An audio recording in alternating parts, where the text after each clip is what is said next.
sad parent and child. I received the results of my health checkup, which I took to mark my 30th birthday. All my numbers were bad. My blood pressure was high, and so was my cholesterol. Do I need to get retested? No, I'm not going to die right away, so I don't need to get retested, I said, trying to be strong, but I was still a little concerned. After receiving the results, people around me encouraged me to exercise. So, I decided to take my beloved dog for a walk twice a day, once before work and once after returning home. This way, it doesn't cost any money and kills two birds with one stone. Going to the gym feels like a big commitment, and besides, I'm the type who gives up after 3 days, but walking the dog might be something I can stick with. However, my dog is what they call a large breed, and walking him has its challenges. I'll skip the details, but if I say he's rowdy, you can probably imagine what I mean. Walking a mischievous dog is hard work. On days off, I usually take him for a walk in a place that is not usually crowded with cars, but that is difficult before going to work. There are several walking courses that can be reached on foot, one of which is a park built on a riverbed. It is what is known as a biotope. There is a promenade along the embankment, and when you climb up the embankment, you can see the park spread out below. The park is surrounded by riverside forests, making it a popular spot where you can feel close to nature. As an aside, during certain seasons, elderly people gather with their expensive cameras for birdwatching, creating a sort of show-off competition. Even though it's a popular spot, around 6 a.m., there aren't many people around, so I don't have to worry too much about walking there. That's why I decided to start walking there. It was early autumn, a time when the mornings were a little chilly. I had just started my walk when I noticed a mother and child. The mother was pushing a stroller with a boy who looked about 3 years old.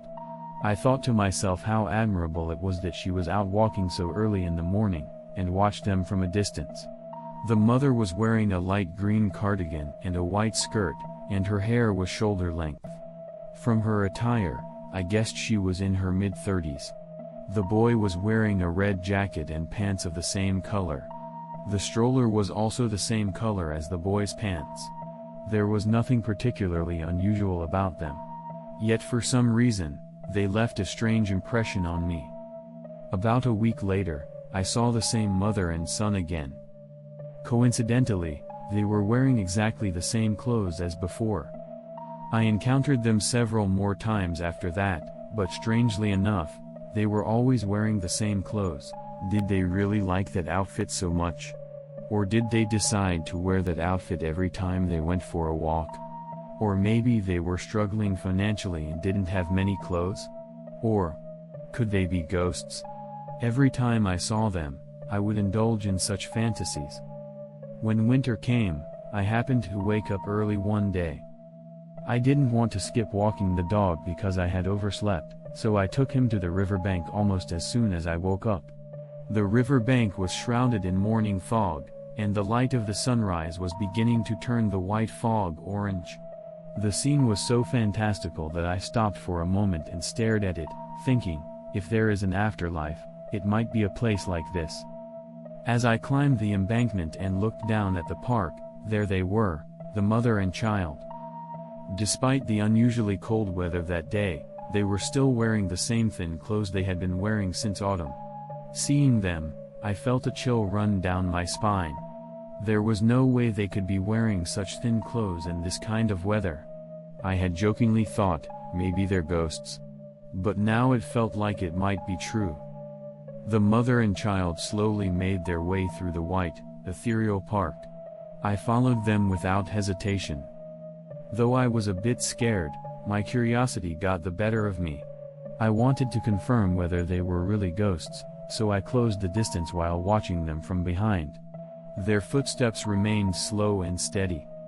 The mother and child entered the pavilion at the rest area on the right side of the walking path. Though they disappeared behind the bushes in front, I was certain they had entered the pavilion. Those with good intuition would think, they must have disappeared. Yes, as you might guess, the parent and child were not in the gazebo. Even if they were hidden by the bushes, there was nowhere to hide near the gazebo. Even if they had crossed the gazebo, there was only a thicket of trees, which was not a place where a stroller could pass. Even though the fog was thick, the parent and child had been visible the whole time, and considering that the distance between them and the parent and child just before entering the pavilion was only a dozen meters, there was no way they could have missed them if they had returned to the walking path. Was it really a ghost? Or maybe I just saw it wrong? With these doubts swirling in my mind, I resumed my walk, only to see an elderly man approaching from ahead. "Good morning." I instinctively asked the man about the parent and child. "Good morning. I'm sorry to bother you, but have you seen a woman pushing a stroller ahead of us? I think she had a boy around 3 years old with her. I've been walking all this time, but I haven't seen any such mother and child. Is something wrong with that person?" "No, that's not it. I'm sorry, thank you."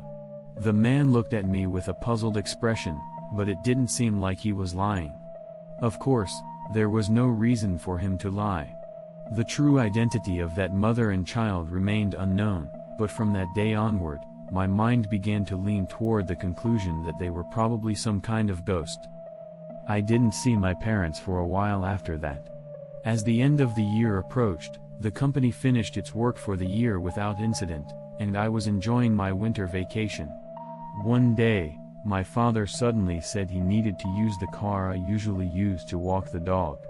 I was wondering where to take him, but the car was unavailable. It was already evening, and it would get dark soon, so I had no choice but to head to the biotope. The winter twilight came early, and by 4 p.m. it was already getting dark.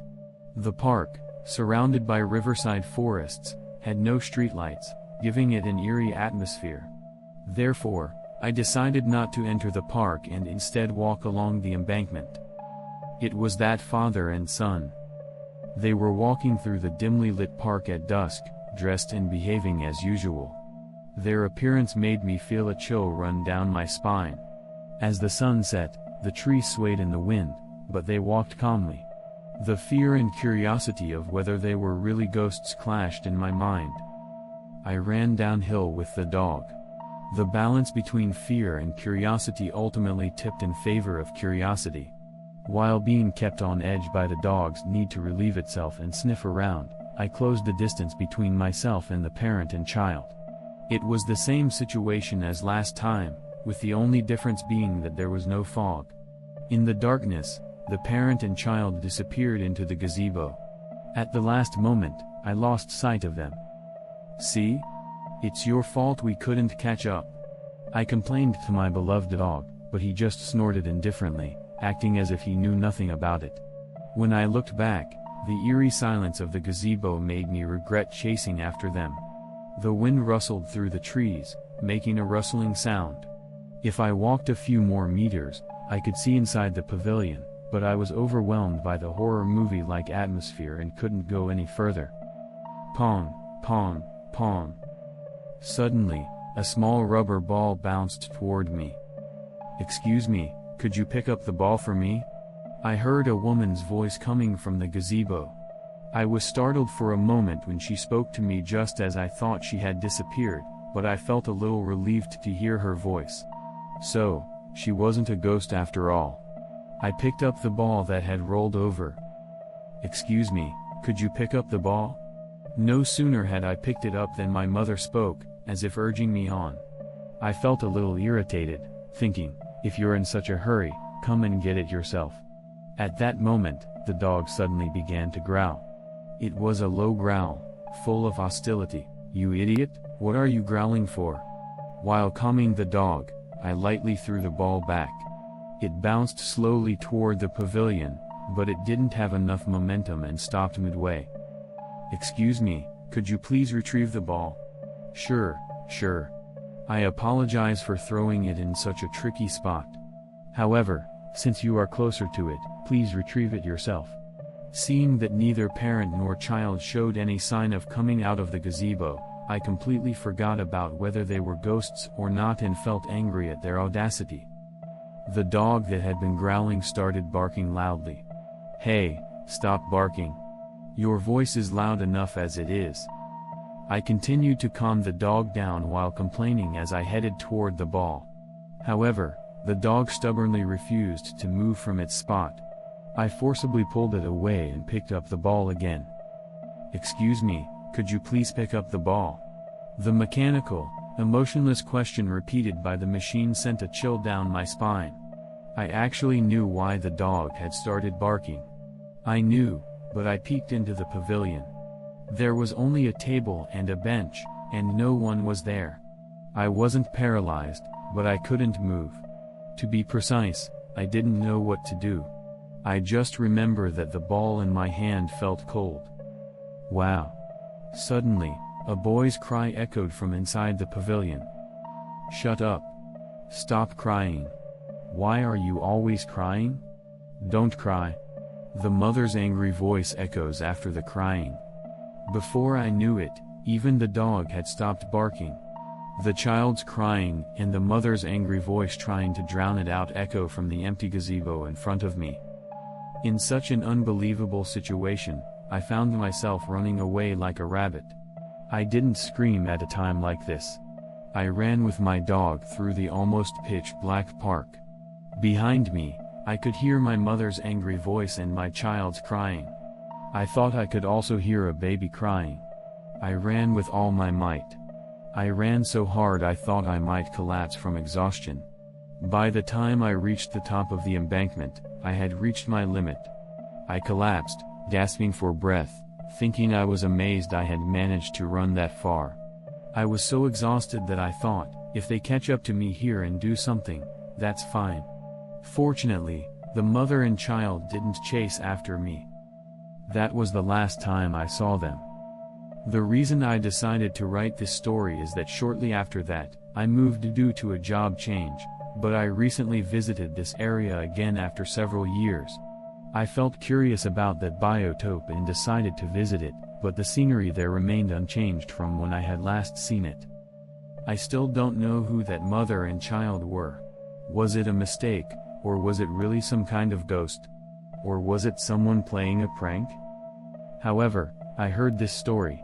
In a nearby Newtown-style residential area, there was a mother who, after struggling with raising her child, committed suicide with her child. The mother was often seen pushing her child in a stroller while walking in this biotope. Whether that was the same mother and child is unclear, but even if it was, I don't know why they appeared before me. If it was a ghost, it might have just been a coincidence that our wavelengths aligned, but the incident at the pavilion was terribly frightening. It was truly terrifying, and I even thought I never wanted to go near that place again. However, upon hearing the story of the parent and child who committed suicide, if it was indeed that parent and child, perhaps the one who appeared was seeking someone to notice them. Looking back now, perhaps that scream was not the voice of a parent scolding a child, but rather a plea for help from someone. I know it's a convenient interpretation on my part. But if that parent and child are still wandering around that park, I can't help but hope they are saved as soon as possible. Because the sight of that parent and child walking in the park that I saw was undeniably that of a loving parent and child. Now that I have a child of my own, I can truly feel that way. At least in the afterlife, I hope they can be together without suffering. This is the end of this story. Thank you for listening to the end.